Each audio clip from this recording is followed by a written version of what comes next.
Hello. So Jay-Z has taught me a lot about sales. I did ask for the soundtrack to be played, but apparently you can't do that for copyright.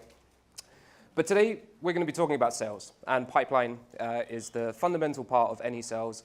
Just a quick background, I've run a couple of agencies. I'm from a sales background, so I used to work in recruitment, then moved into marketing, and now I work with agencies to help them with their sales, whether it's generating pipeline or closing more deals.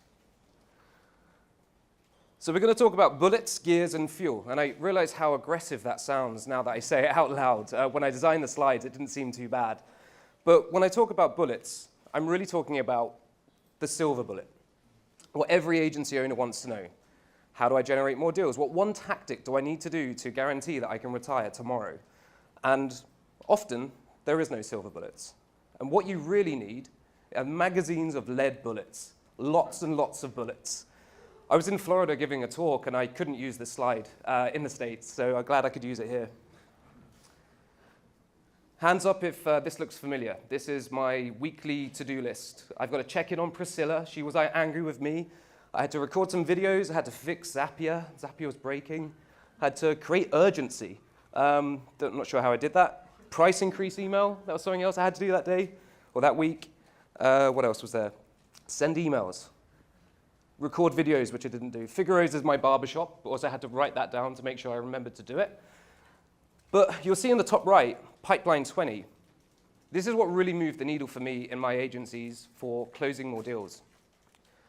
And that simple shift was just contacting 20 new prospects every day. That's all I need to do. That is the silver bullet I can offer you. Because pipeline equals conversations. And today I'm going to try and just distill some of the concepts in a more simple way for you to follow. And I've also, at the end, got a link where you can download everything from the slide, so don't worry about taking too many notes. And more conversations equals more pipeline. Simple.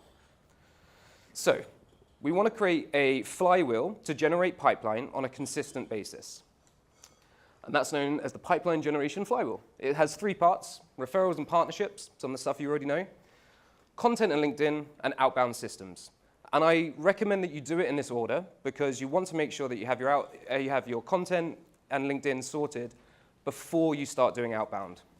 I love outbound. I teach courses about cold emails. When I started my own consultancy, I didn't send any cold emails to begin with because I still needed to get my referrals and partnerships, and that was generating enough to begin with. Content and LinkedIn sorted, and then I was ready for outbound. So, referrals and partnerships. You know this stuff already, but just reach out to people in your network and ask for them. Another silver bullet. So open a spreadsheet, list out potential referrals, send an email and ask. It really is that simple. And if you're wondering where you can go to find some potential referrals, you've got friends, former business colleagues, current happy clients. Don't ask the unhappy clients. They're not going to give you a good referral. Old leads, ex-clients, other industry folk. These are all different sources for you to reach out and ask for referrals. And ask for them consistently. I see a lot of agency leaders where they do a referral drive where they will go and ask for referrals, and they do it once a year. You should be asking for referrals on a regular basis. Then we have partnerships. The way that I think about this is how do I work with people who sell to, help, or fund my clients? And less is more with partnerships. Building a win-win-win scenario for the partner, the agency partner, the client, and yourself is really what you should be going for. I see a mistake a lot of agency owners, they try and build out a huge agency network of partners, and they end up not servicing the relationships with the few that they should be. And what you'll find with most things like sales as well, the 80-20 principle is that the majority of your the majority of the deals will come from the minority of your partners. I see, again, in a very simple way, 4 different types of partners. You've got channel partners. So in my definition of that is, let's say you're an e-commerce agency and Shopify would be your channel partner. Strategic partner, let's say that you're a PPC agency for e-commerce brands. There's a content agency for e-commerce brands. Partner with them. They're working with the same people as you. You're offering different services. Community, GYDA, great example. Lots of communities out there where your clients or prospects are spending time in. So partner with the communities, and other, because I just couldn't think of anything clever to put here. So sorry about the small font. Potential partners. So when I say help, sell, and fund, who helps your clients achieve their goals, either before they need your service or after they need your service? So there's two ways there. People that sell services or software to the same clients that aren't your competitors, and also fund your clients in order for them to scale. 3 simple ways to think about how to find different partners. And if you're a little bit OCD like me and you like color coding stuff, this is just a spreadsheet. I've got a template for the spreadsheet for you to use. Obviously blurred out the information there, but this is how I track the different partners that I speak to. So, content and LinkedIn. Content, all my aim is to be the person or the company that people think of when they have a problem, and I have the solution to that problem. So if you're not creating some content, you really should be, and you're missing out on the fact that when people are evaluating different service providers, they'll look at your website or LinkedIn, they'll look at the competitor's website or LinkedIn, and they're going to go with the one that's more active. If you've got nothing posted recently, they're not going to think you're as active.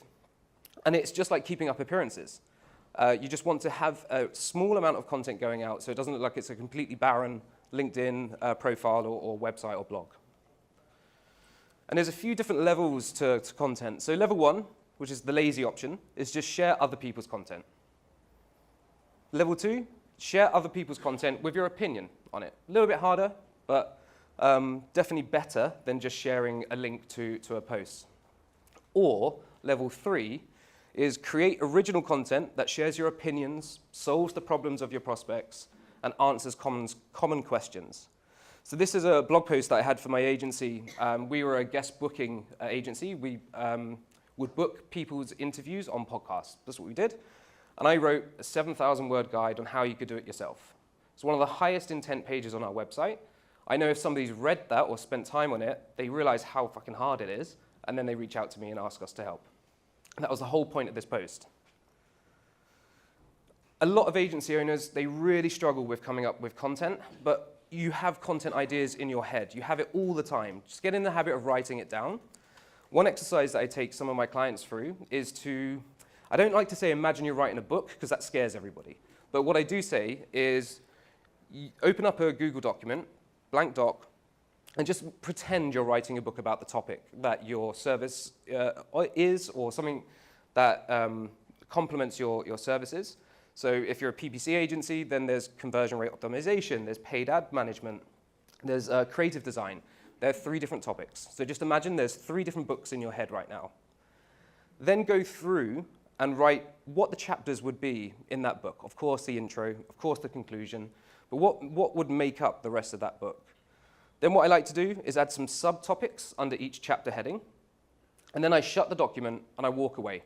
And I just let it go around in my head, and I think, oh yeah, there's another thing, another topic that I'll add to this chapter, or there's a whole new chapter that I didn't think about.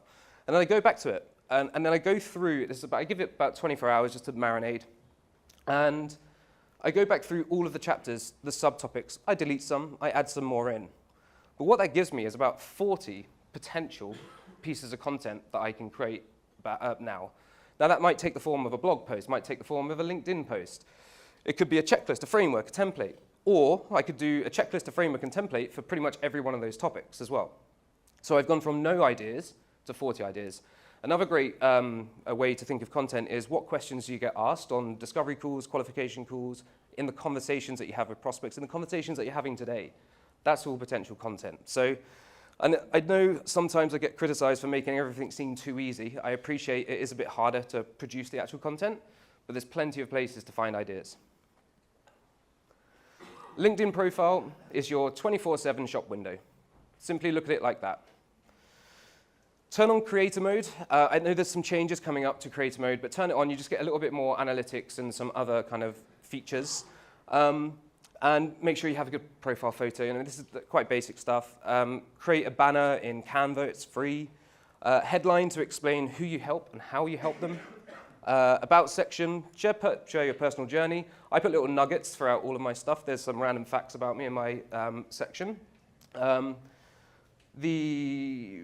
You can add, so featured media is another place. That's the bottom image here, where you can just put in different images and links to other resources. So I put a link to a page with all my best content, and a lot of people visit that link there as well. So again, it's about just getting the basics right. And as I mentioned, when people are evaluating you versus somebody else, they're going to be looking at your profile. And if they see a profile that has incomplete information, a rubbish picture, no content, then they're more likely to go with the other agency owner who has more information, a more enriched profile. Okay, outbound systems. This isn't working anymore. Email. Think about email as starting even more conversations in a very scalable way. Now, I could give a whole talk about cold email. In fact, I've done a masterclass with GYDA, and I've got a course on cold email, which is free. There's a link to that as well. But in my opinion, with no facts and no stats behind this, I believe that 40% of the reasons why campaigns are successful is that you've got the right technical setup from an email domain and deliverability point of view. The other 40% is targeting and data. The majority of agency owners just target the wrong people. Then you need to have a compelling offer and your message copy. But a lot of people focus on the message copy, but if you send the right email to the right person and with the right message towards the right time, you're going to get much better responses. And again, I can't go into all the details now, but you need to get a lot of things right to succeed.